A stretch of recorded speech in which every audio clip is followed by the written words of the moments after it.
The timeline is interesting on these cubs. We get a report basically last January from a person in State Line that says, I hear some bobcats. So we go and explore, and we find out that it's actually a female, a sow.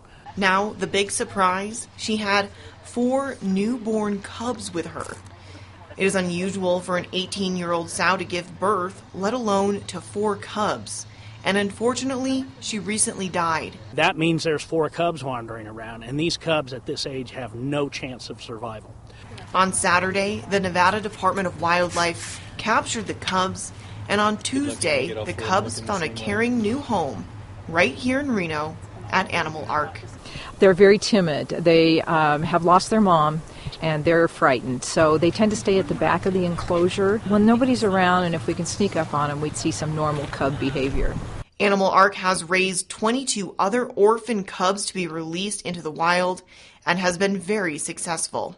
And then next year, we're going to be going into either the Lake Tahoe backcountry or some other portion of Nevada bear habitat and actually releasing these cubs into an artificial den.